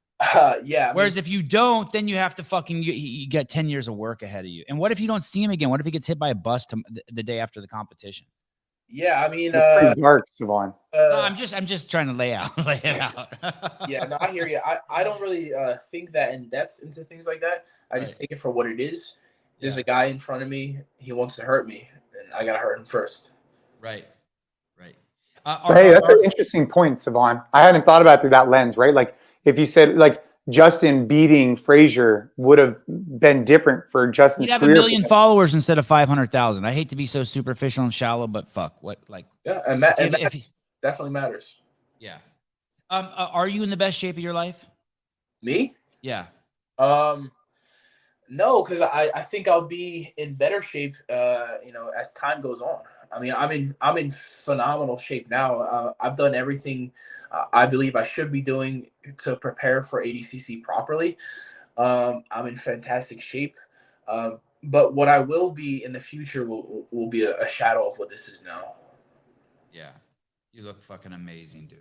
Thank you. Fuck, I'm pumped. I'm pumped to see you. I'm stoked you came on. I'm done with you until I get the desire to text you again. Jason, I went to ask anything you, for him? Jason, are there any movements in CrossFit that you think people should just avoid? Like a common workout or movement that's just like kind of unnecessary and maybe just gives you a bit more risk? For jits or for just in general? Well, I think just for like fitness in general, like is there any specific like workouts or movements that that somebody like me should avoid just because it's kind of risky or something like that? Yeah, I mean, well, for me, when I'm working with the guys here, because I've been working heavily with Mason Fowler, who will be competing at ADCC, and we really think about like the big movers, right? The pressing, the squatting. We do some Olympic lifting from a hang position, but like we don't really do like. I'll give you an example. For him, we're not doing full squat snatches. We're not doing necessarily rope climbs or muscle ups or handstand push-ups. It's just for him and his sport. Anything that's more sport specific to CrossFit, we shy away from that. Really, rope climb too, Jason? Rope climb? Tell me. Yeah, like it's just like, for example, a rope climb. Like he's getting so much grip work with other stuff that he's doing, and we could do that with hanging towel pull-ups. It's just when I think about like in the grand scheme of things, like look, are rope climbs beneficial? Muscle-ups, of course, like great, do it. But some of those are more specific to the sport of CrossFit. I think about what is a baseline for general strength conditioning, and then how does that relate to jiu-jitsu? So we avoid things like for example, overhead squat for him. Is there a benefit for core development? Absolutely. But if I only have so much time with our athletes, I'd rather have them probably doing front squat or back squat or box squat or something of that nature. So I would be avoiding anything that like requires a significant amount of skill set that is more relatable to the sport of fitness versus your sport, if that makes sense. I see. Like pistols. Pistols are a great example. Yeah. Would never have you do them. Let me just push back real quick on one thing. Sorry, Nicky. Let me push back. I think pistols are okay if you do them as candlesticks, as you do them as negatives. So basically, instead of like go down slowly and then roll to your back, as opposed to doing a pistol, going down and trying to stand back up. And I would say the same thing with bar muscle ups. If you want to protect your shoulder, I would do bar muscle ups from the top. I'd climb up top and do a slow negative. And sure. And then I would warm up like that, as opposed to like fucking pulling through, doing a chicken wing and hurting yourself. And I would say that, I mean, candlesticks are fucking great for your core too, right? Do single leg candlesticks. Yeah, I mean, you don't even have to stand back up from the bottom. You could roll to your side and do it. Yeah, you know? I mean, Nicky, let's put it this way: if you had limited time and you were trying to get the most value out of your quote unquote CrossFit training, there's a. So let's just say CrossFit's out here in terms of margins, right? And over here you have pistols and squat snatches and whatever. I would be narrowing it down and looking at which ones provide you the best bang for your buck from a time perspective, and also are complementary to how your body's feeling. Like for example, in jits, if you're always pulling, if you're always in this position, maybe doing some curls or hanging from a bar really opens up that shoulder. I start watching specific deficiencies that are developed in jiu-jitsu because of all your wrestling and rounded positions. And those are the things that we've been focusing on more and more in like the training that I do with the jiu-jitsu guys versus like a general fitness program or even the sport of fitness, which is CrossFit, you know? I got What do you think you should avoid, Nicky? What have you seen that you're like, that fucking thing is too risky? Well, I mean, there's I think body styles, you know, like what you're naturally able to do matters a lot. But like I lifted a lot previously as a bodybuilder, like trying to put on muscle. But now I see like when I'm doing jits, I'm less moving an opponent, but rather I'm moving myself around an opponent. So like I like the idea of moving my body weight as much as possible, whether I'm doing muscle ups, pull ups, or body weight exercises, or if I have a bar, I rarely exceed my own body weight when I'm pulling on a bar. So like yeah, I think just having the idea of being better at moving my own body around people as opposed to moving that person, moving that heavy amount of weight. Yeah. Like I'm looking at the stuff that you're doing online and like the stuff that you and I even worked in person. And those are the things that give you good bang for the buck. The hang cleans, the thrusters, the burpees, the rowing. Those are all phenomenal for carry over to jiu-jitsu.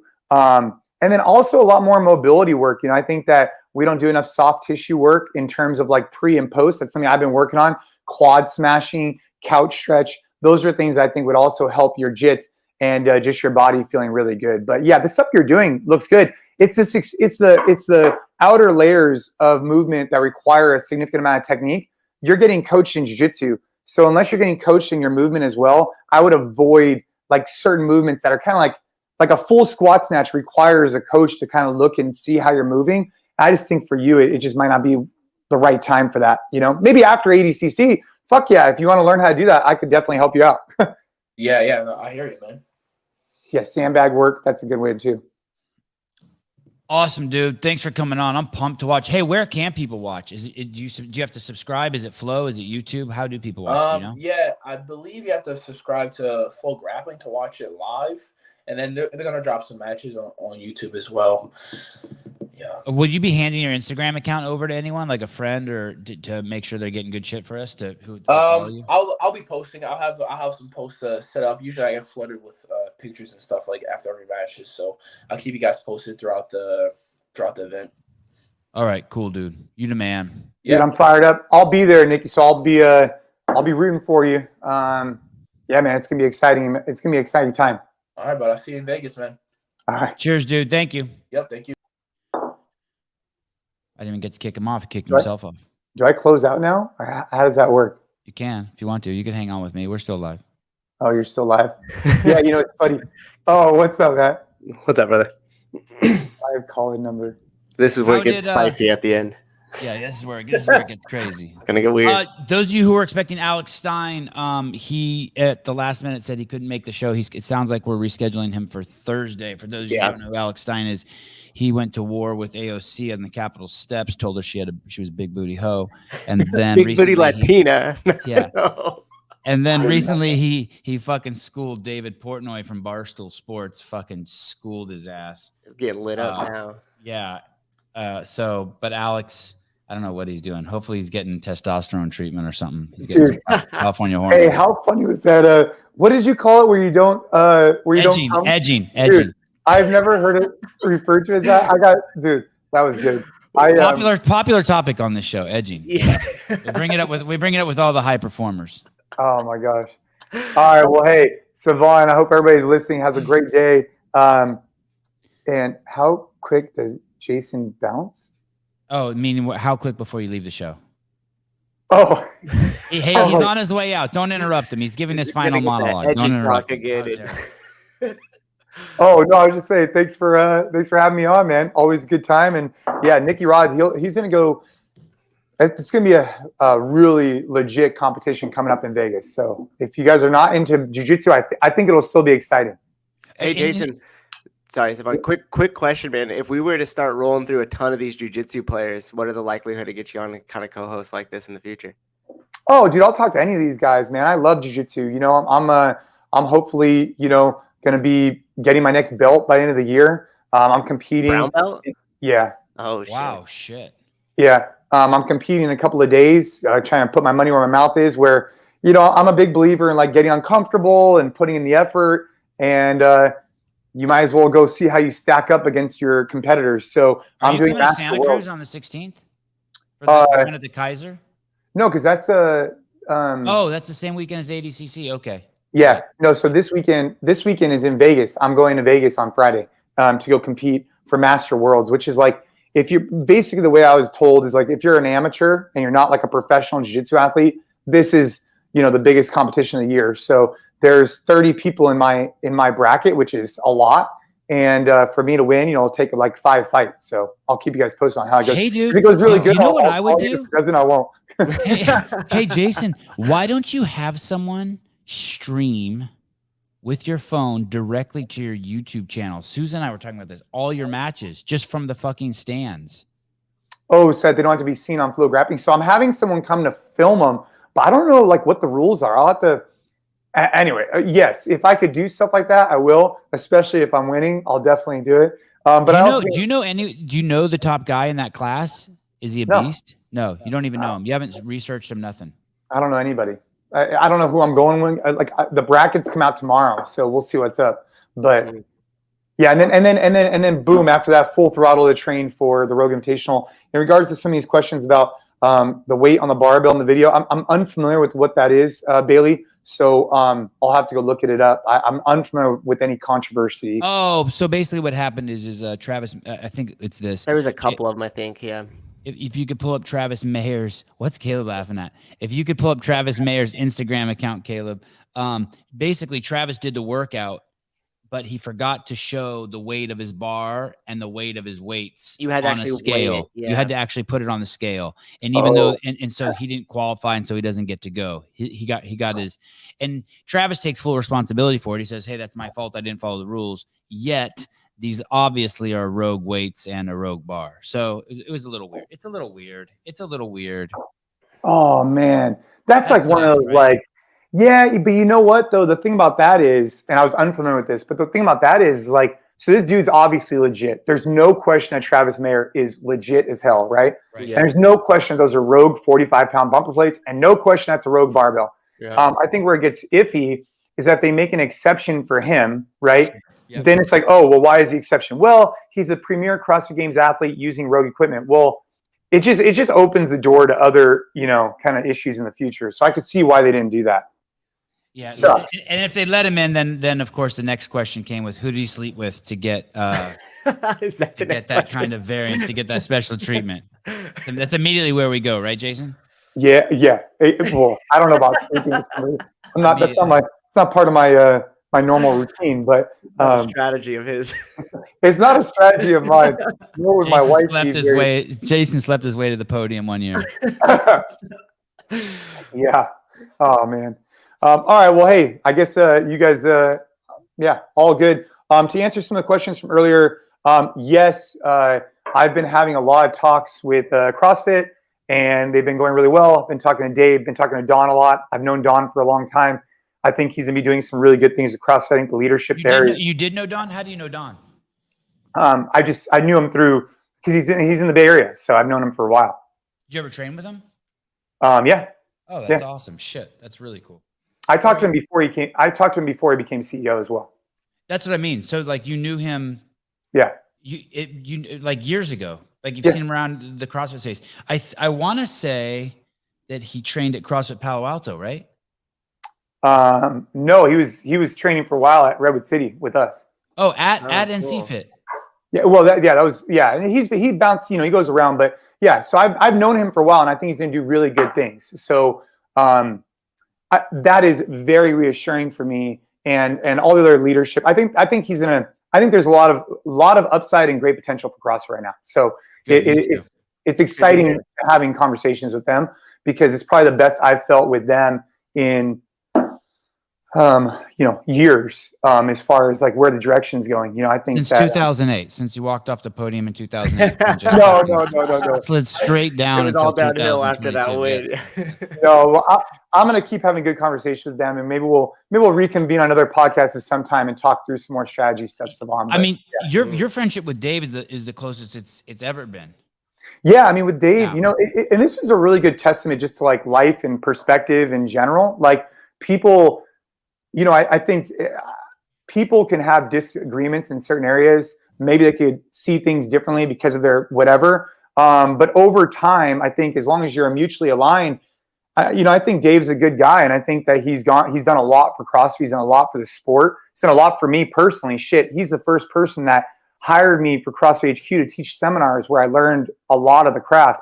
He's the first one that gave me an opportunity to, win the CrossFit Games, which, catapulted a bunch of stuff. So I have a lot of, love and respect for him and what he's done for me. And we just kind of saw things a little bit differently over the years. I was a little bit, and some other people at HQ.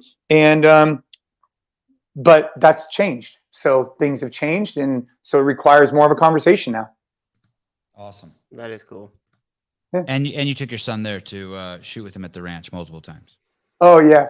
My son, That's always a good sign. Yeah, my son's really interested in he loves the marksmanship side. So it's been great. I mean, who better to learn from him? He's a healthy young man who has an affinity for guns. In a healthy way. All right, Jason. Thanks, bro. All right, guys. Have a good one. Thanks, Jason.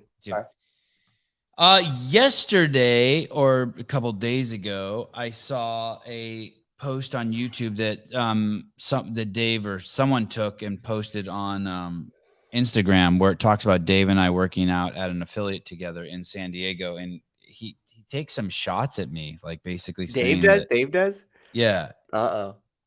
I think it's on the maybe it's on the Gone Rogue Instagram account, and he takes some shots at me. It's not how I remember it going down the workout. Are you gonna clear the record? Basically, he claims that, like, I think he got 22 minutes and I got 27 minutes, and I scaled, and I was claiming that I was really close to him, and he goes, and he's telling me, he's basically talking about how absurd it is that he thinks. So, is it? Did you post it on? Yes. Hi. Oh. Hi. Jesus, coming in. Welcome. Go ahead. What's up, bud? How are you? Oh shit, he did it again. Well, welcome to the Matt Show. I am here. Caleb, don't steal my thunder by putting this up now, damn it. Get that out of here. Get that out of here. It's my time to shine, buddy. My goodness. I have the whole thing to myself, and you put up a video. I was just getting ready to kill it.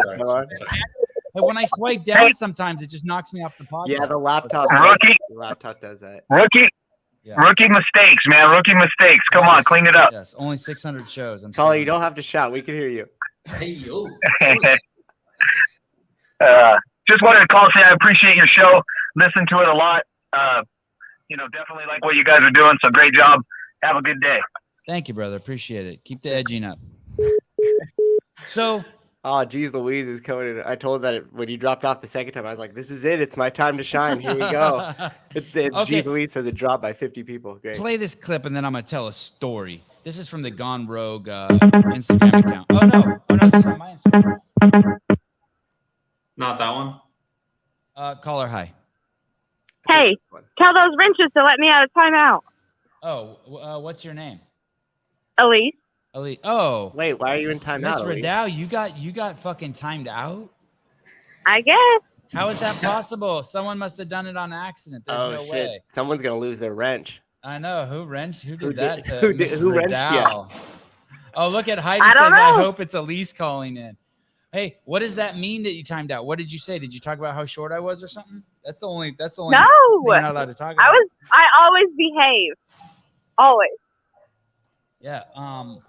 I wonder what happened. How did they untime out you? Oh, Bruce. Someone wrote Bruce, you motherfucker. Bruce? Yeah, Bruce did it. He's been drinking or what? Why? Yeah. How can you here? What if we give Elise? Can we give Elise a wrench? Yeah, give her Bruce's wrench. I need a hammer. Can you make my wrench a hammer? No one should ever be put on. No one really should ever be put on timeout. Yeah, just the bots, guys. Just the bots. Just the bots. I think they were just kidding, but all right. Let's not let it happen. Really, because if you're on actual timeout, it's not. How long does a timeout last? It's like 15 minutes. It lasted a long time. I put like 10 comments up. God damn it, Bruce Wayne. Look at he's laughing. All right. You get it straightened out. I'll let you go. Okay. Yeah, we'll handle the matter. Don't worry. Okay, let's play this clip. Let's play a few minutes of this. What the fuck is Dave saying? Let's see what we have here. Drop in and take the hour class. I took Sevan with me to one of them, and there was this massive chipper, and we finished it, and he's like, "Dude, I was right on your tail." He goes, "I finished right behind you." And I was like, "Dude, that's 22 minutes." And he goes, "Yeah, it's 27 minutes. I was right behind you." I'm like, "You weren't even fucking close." And not only were you not close, you scaled like 5 or 6 things, and I didn't scale anything. He's like, "Oh, oops." He goes, "Oh, not a big deal, not a big deal." So, yeah, I don't. I'd like to compare apples to apples and not apples to oranges. Okay. I did this workout once with Sevan. I want to tell you a little bit how I remember. There's a little, so whatever the workout was, I can't remember what the workout was. It was a chipper, and we ended up, yes, I'm glad you're free. And we ended up outside with a bar. We had to do something with a bar outside. And basically, whatever it was, it did go down. I think I was probably 5 minutes. I finished 5 minutes behind him. But how I remember it is, let's say it was like lunges with 135 pounds at the end. I came unglued with 5 reps left and put on 2 minutes or something. You know what I mean? It was like that. Mm-hmm. So I'm gonna stick with my story and say I was close. But I want to tell you another story about the first time I worked out with Dave. It was me, Dave, and I want to say it was even Justin Berg. Mm-hmm. And maybe someone else. I don't remember. Maybe there were 4 of us, and there was only one bar. And in this workout, there were 135-pound thrusters. And so they put everyone in order of who they thought was because you had to pass through the 135-pound thruster bar like 4 or 5 times. It was like 5 rounds. And they put everyone in order of who they thought was the best. And I was at the last. And I'm thinking to myself, like, I was a thruster machine back in my day. 135-pound thruster, that was my go-to. I warm up with that shit. But I just kept my mouth shut. And as I remember, I was fucking always waiting. Davey put himself right up in the front, and I was always every round except the first round, I was waiting.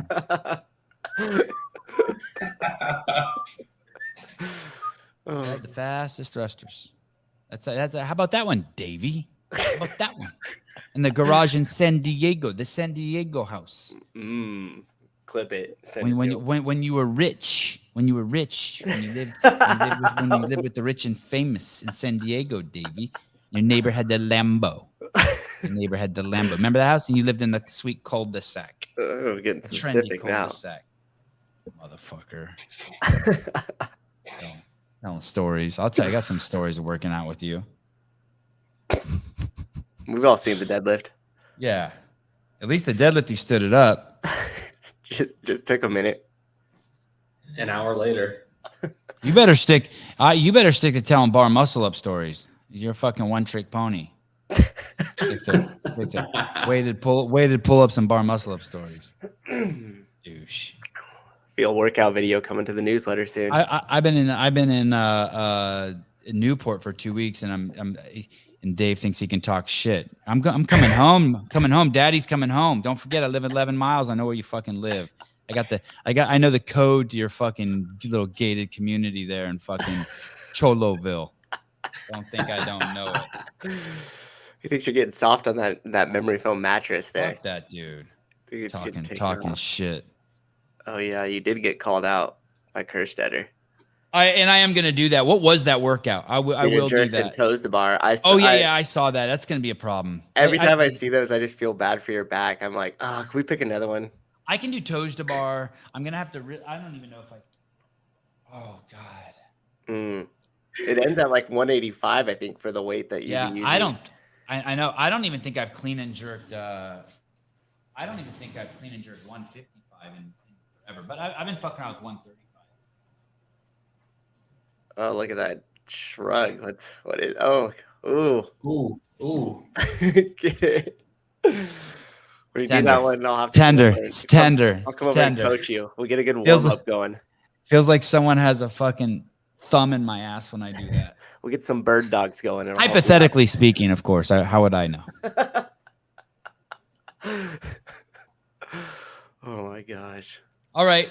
So I guess no Alex Stein. We'll reschedule him hopefully for later on. And then tonight we have Jorge Ventura. There is a documentary called Narcofornia.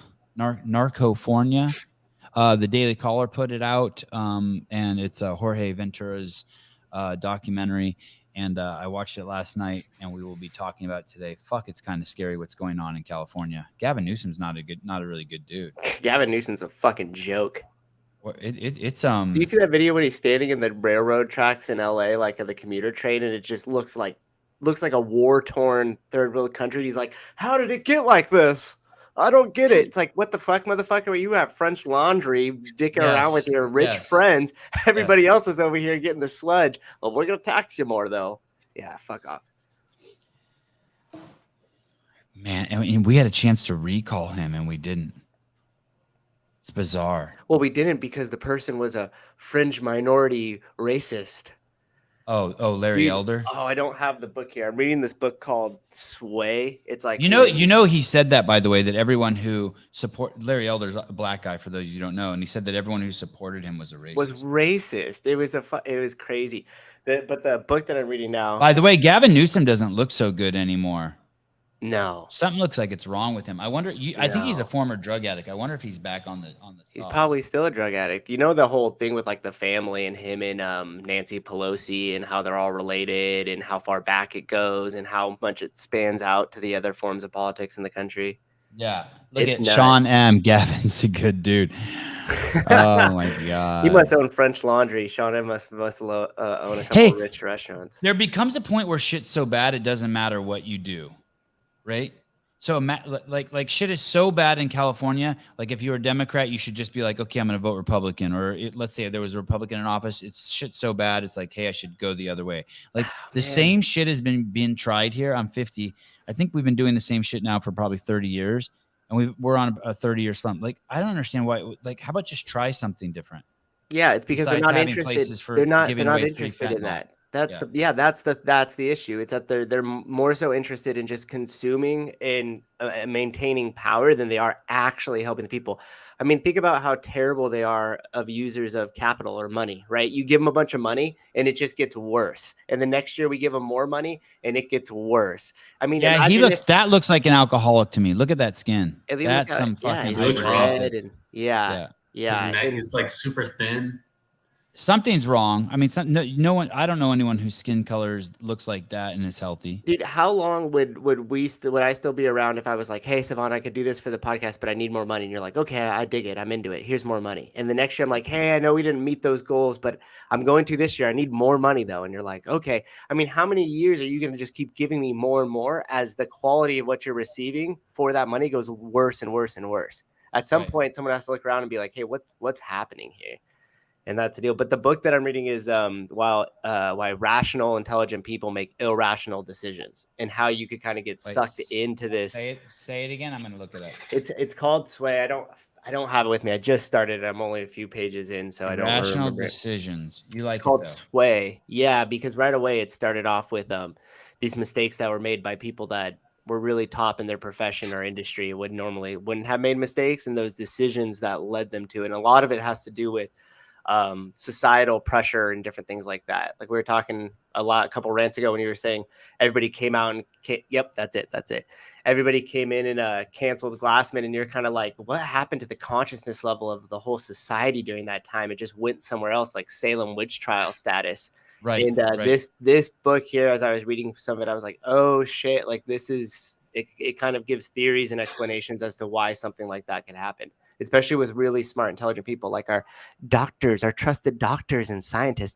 Why would they all lead us down this path of weird corruption and false medicine that doesn't work? Hey, have you seen this? Have you seen this Asian lady? She's a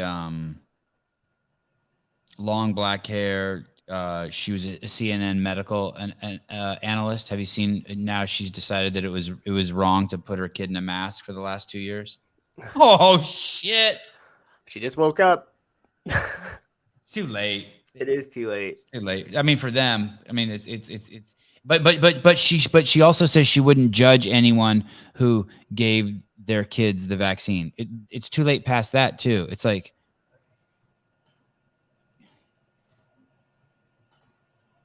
It's too late for you guys. Sorry. Yeah, it's like objective thinking, like way after the fact. Yeah. You don't get to cut off your arm and then it's not that I don't have compassion for you. It's not that I don't want anyone to get hurt. It's just that like you crash the car. It's done. You're not going back from it. Why do you think us as people like accept that shit? Like we accept this poor leadership from our governments. We accept the fact that more money's being taken. We accept the fact that it's just getting worse. But like at the same time, we have this over sense of entitlement when you go to like the small business owner and you're like, hey, motherfucker, this bathroom was out of toilet paper and I paid $5 for this coffee. It needs to be in here. I'm upset. And you're like, realize that the margins on that coffee shop are next to nothing. The guy owning it is just barely surviving. And you're going to come there and ridicule and expect what you deserve. But yet when it comes to a larger scale, even on a local level inside our own cities, no one's getting involved with their city council. No one's trying to make change. Nobody's holding any of these people accountable to their actions. It's so weird. It's so weird. When people say CrossFit gyms are too expensive or that it's bougie or any of that shit, fucking drives me crazy. Yeah, go to Rogan and add a few things in the cart. It's so expensive. That shit drives me fucking nuts. Hey, no one back in the day went to a fucking affiliate. We all fucking got our shit for free off of .com where you can still go get it for free. especially the soldiers in this country. Yeah, remember the ghetto galvanized piping pull-up bars? You Yeah, just all go to that Home shit. Depot and just get the plumbing pull-up bar. It was too small of a diameter, tore up your hand.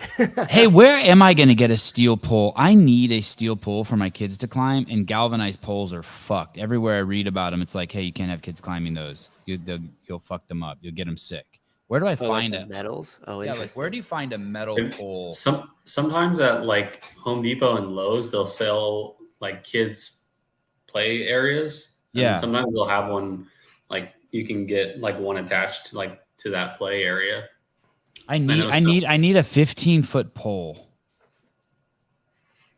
Yeah. Or longer. I need a 15-foot pole for my backyard because we have like all the ropes. I want to have a pole. Yeah. Have you guys ever seen a rope? Oh, right here. This one attaches into a wall. Have you guys ever seen a rope break? Yes. You have. Yes, the ones that were left outside. Well, in yeah, person? the one that I had like lasted an entire winter, and then Not in person. right after the winter, it like popped right off. Yeah, because I have all these ropes outside, and I wonder if they're ever gonna break. They're compromised for sure. Yeah, they are watching you do that rope climb workout. I was like, "Ooh, good thing it's not too high up there." Because Yeah, it's you might need to compromised. get those changed soon. Yeah, it's usually the integrity of the rope, like where it attaches into the metal piece, where I've seen them break. It's the rope where Mine's those in bolts go to that mine's in clamp. knots. It's in knots knotted up around there. the top of the. Yeah. Okay, that might be a little bit better. But I have seen ropes just break in the middle, and some of mine in the middle are starting to fray. The They're not fraying's cheap. It's $70 or $80 for a new rope. It's not cheap. Yeah, Yeah, usually shit. for mine that are like on the 30-foot ceiling, they're like 100 and something for a new rope. I stopped getting the whatever it is, twine style rope, and got like these black cloth ones because they would shred so fast and it was so much to pick up all over the affiliate, and you'd only have them for less than 6 months. So Yeah, Christine, you weigh Shredding's 80 awesome. pounds. I fucking saw you in person. Yours will never break. If yours breaks, you probably will still float in the air for a few minutes. That's how like waft down like a piece of paper. Yeah, she's tiny. She's tiny. then She's one land. of those people that when I talk to, I go like this. Hey, nice to meet you. My autograph. Crumb. Oh, man. All right. I will see you guys tonight at 7 p.m. Thanks everyone for checking in. Good show. Nicky Rod, you're a beast. Good luck at ADCC, Abu Dhabi Combat Club. Hopefully we'll get J Rod on, his younger brother, before the event.